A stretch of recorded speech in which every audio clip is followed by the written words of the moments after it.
This Shadowdark rule makes running games easier. If you want more collaboration, more interesting ideas for your roles, this is the video for you. But I warn you that it comes with a dreadful cost. But we'll get to the costs in a little bit. Let's just focus on the magic of always pushing your creativity and your players' creativity every single role. Let's cover some basics for the beginners. For veterans, correct me if I'm wrong in the comments below. In tabletop games like D&D, Shadowdark, Daggerheart, or Mothership, there's a DC, the difficulty or target number you have to roll against to succeed or fail. Some games are designed in a way to let the game master set the DC for the players. Others, like Call of Cthulhu, Mothership, the DC is often set into the system itself based off your skills or abilities. For the sake of this conversation, though, in Shadowdark RPG, a rules-light version of Dungeons & Dragons, the difficulty is set by the game master, and the recommendations are DC 9 for easy, DC 12 for normal, DC 15 for hard, and DC 18 for extremely hard. Side tangent, something I really like about Shadowdark, and doesn't get talked a lot on the internet, is the difficulty rules for this game. If you look carefully, all the monsters' ACs actually fit within the range of this difficulty setting. 16 to 18 AC, that's a very hard monster to beat. 9 or less AC, that's a very easy monster to beat. And it makes homebrewing in this system super easy. The only monster that sits outside that range is the Tarrasque, but it's depicted like a mountain-sized titan, which honestly is super helpful when you want to create legendary creatures in your setting, like Titans, for example. It's a really good blueprint. So yeah, general vibes. Players want to do a thing, GM sets a DC based on the recommendation, players roll their dice, and we know if they succeed or fail. To make it spicy, we have critical failure and critical success. When players roll really low or when they roll really high. But the problem I have is actually in the middle. It's too binary. Win or lose. Zero sum. As a designer, I think this could be better. This is where one of my favorite Shadowdark rules comes in. It's called the Oracle. The Oracle has gotten me about 70-ish, maybe 80% of the way to where I want to get. The rest of the way we'll actually talk about in a second. How the Oracle is supposed to be used is different than how I use it. The Oracle is a locked DC tool for Solodark, Shadowdark's rules for solo play, not group play. I find it's a great tool for me as a game master for any size group. The way I would use it, the way you're supposed to use the Oracle is in solo play. So let's say you're playing by yourself. You want to have a question for the plot. Are there any evil creatures in this tavern? Roll. Above a 10 is a yes. Below a 10 is a no. Landing on a 10 is a twist. It also covers how to think about determining odds when you're playing by yourself. And I like the language that's used for that over the language that's used for group play. Such as, is it unlikely or impossible for you to know or be able to do this thing? Get a disadvantage. Is this an even chance of knowing or doing? Roll standard. Is it likely or certain? Roll with advantage. For whatever reason, my brain connects to that language better than what it was in D&D, which I can't even remember anymore. This might sound fundamental for a lot of older dungeon masters, but the thing that helps me the most is if you roll an odd number, exclusive from 1, the Oracle rules say to add a but as a suffix to the roll. So if the DC is a DC 15, but I roll a 14, it's a flat no. If I roll a 13, it's a no but. And the same thing's on the positive end.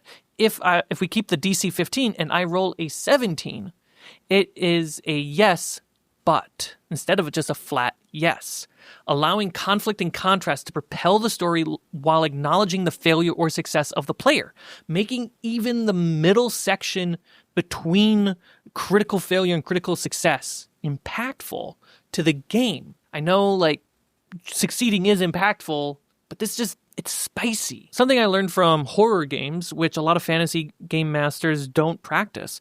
Only ask for a roll when you know what happens when the players roll a 1. In horror games, it's often death or death-like related.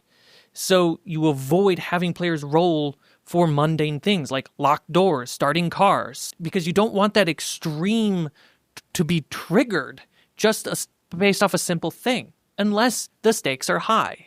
Which is why a lot of tabletop games have moved away from rolling for everything to make rolls feel more impactful, and therefore games' playtime is more likely to be filled with less looking up rules and more improvising ideas off of each other. That being said, that's where this rule can slow things down. You, the GM, don't have to be the one who always comes up with the but. Ask your players, what do you think the but should be? Allow them...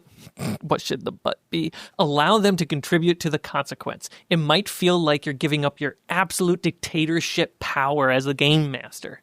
But instead, you're actually being a collaborative leader as a game master, allowing players to bring creative ideas to the game, which, if that's not what you wanted as a game master running a game in your setting, go off and write your own next great trilogy.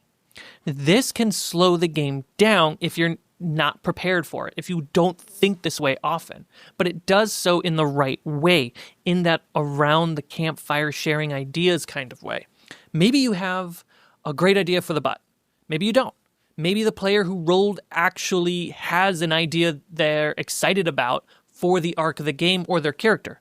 Let's see where it goes, because the Oracle is in charge.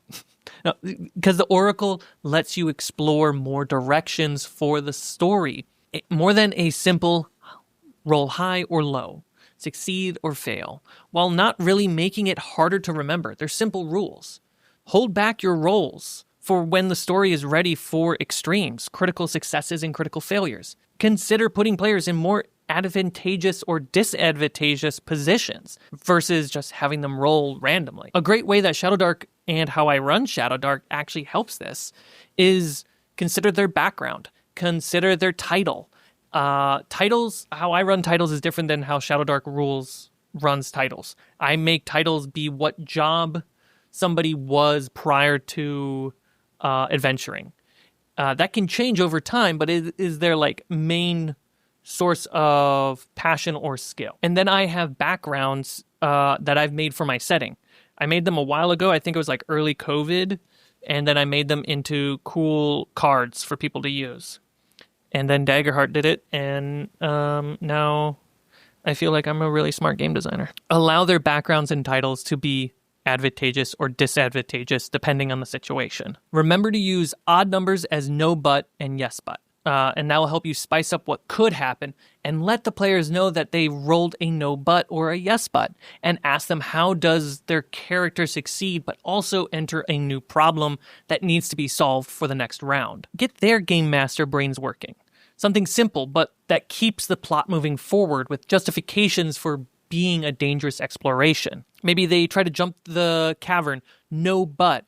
They fall, but they grab a rock just about 10 feet down and they're hanging on for dear life. That is a problem that now needs to be solved. Now you're just hanging on like Indiana Jones. If you can set the DC beforehand, do it. But if you can't and don't know what to set the DC at, sure, remember the defaults, the 9, the 12, the 15, the 18, or just make it 11 and follow the locked DC system from the Oracle, with 10 being a twist.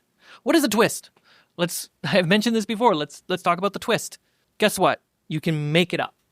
You can use Solodark's prompts. They have a whole table with verbs and nouns, and you can roll twice with a D100, like stop, lie, expand, magic, and use those like an improv setup to get your brain thinking of ideas and collaborate with players to see something that is not a yes nor a no.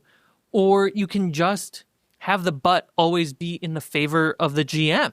It's monsters, their main plot, or something that just slows down the player. I often think of like a Monster Hunter cinematic sometimes about this stuff. Like maybe when you grab the treasure, they get stuck in a trap set by a previous adventurer, and now the dragon in the dungeon is aware of their presence. And now in X rounds, let's roll a D4 plus 1, the dragon will arrive to their location. It really makes rolls matter. It really makes your rolls matter. Having more tools that you can try out for your game and your brain is great. You won't always use all of them. you'll gravitate to the ones that help you run more exciting games and have more fun games with your friends, and making them want to always come back, making sure you're always playing great games. It's pretty self-sustainable.